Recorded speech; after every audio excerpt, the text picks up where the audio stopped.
spell it. Okay, so the name is Bryan Gonzalez. Bryan, B-R-Y-A-N, Gonzalez, Gonzalez. And you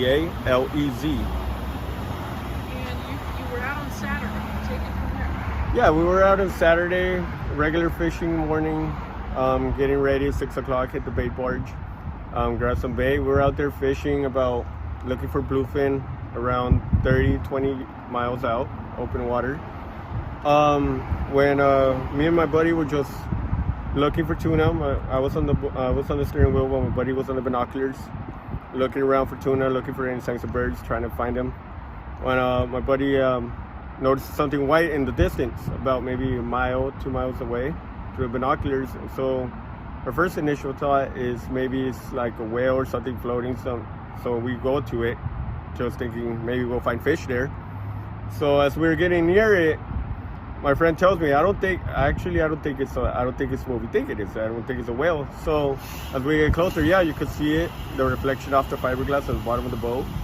And once we got closer, there was 3 people in the water. One of them had an orange life vest, so that's how we were able to tell it was people. So initiative, my buddy starts grabbing ropes. We start grabbing throwable lifeguard floaters.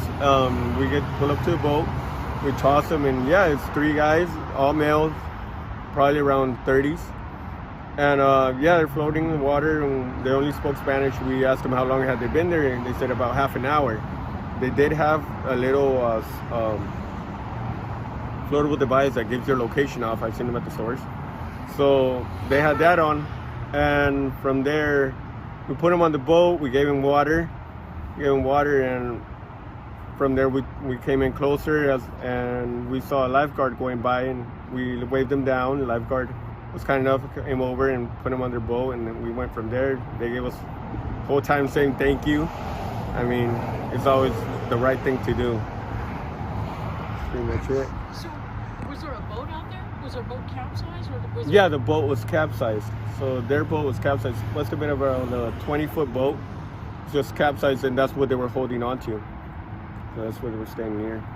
So at that point, so it had only been a half an hour, but were they dehydrated, sunburned? Were they already? I'm sure they were tired from swimming, because you can only do so much by holding on to something. But our first initiative thought was getting water, because obviously, I mean, you can't drink salt water, and I'm sure they drank salt water too. But I'm sure they were out there fishing as well. But again, if you don't know how to boat correctly, or sometimes just randomly it happens, you know, you could fall off balance and capsize the boat yourself if you're all leaning on one side or anything like that. Now this GPS device, you said something that earlier you were saying that you don't have one yourself. Is that something that you might be interested in getting? Most definitely. Now, I mean, usually we put it off because we say, oh, it's too expensive, but then again, it's your life against the price of just having that device with you and getting saved if it happens to you. So I was going to ask you, if you hadn't got this binoculars out and he hadn't seen a white thing, what do you think would have happened? Oh, we would have missed it. We would have completely missed it. Yeah, and I mean, I'm sure if the device was working, they would have gotten picked up by the Coast Guard or lifeguard, or if they got lucky another boat passing. But we would have missed them. Yeah, we weren't looking. So we call people like you good Samaritans, because you found them, you're in the right place at the right time, and you saved them. So yeah, how's that feel? Oh, it feels great. I mean, I'm always that type of person with a big heart, always giving and not taking as much. So just the thought that those guys made it home safe is enough for me to feel good. And you don't know much about where the fly. No, I didn't know them at all. I mean, they didn't ask any questions. They just seemed like they were out of it. Just wanted to let them know they were safe, and we're taking them back to shore. And so you saw Coast Guard or lifeguard? We believe it was lifeguard. Yeah. On a boat. Yeah.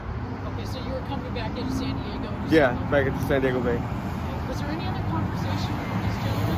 Did you talk about anything? We were just asking them at that point. We were just asking them if they were okay, if they needed more water. We were just more caring about their health, if they needed to call somebody or anything like that. But other than that, that was the full conversation. We really didn't get into like how did it happen or all this, just because we were more worried about their health and them staying well. And so only one of them had a life jacket? They all three had a life jacket, but only one of them had an orange one, like a bright orange one. And you said this happened Saturday Around what time? 11:30 to like 12. And what were the conditions out there? Windy, choppy, full It, sun? it was full sun. I mean, in the morning it was overcast, but it cleared out throughout the afternoon, so it was pretty clear out there. I mean, the swells weren't too bad, but enough to where, I mean, they got it kind of the way where they would go down as the swell came up. So, but we kept an eye on them the whole time as we were approaching. There's sharks out there? Oh yeah, most definitely. There always is. All right. Thank you, man. Appreciate it. Yeah. No, Anything else?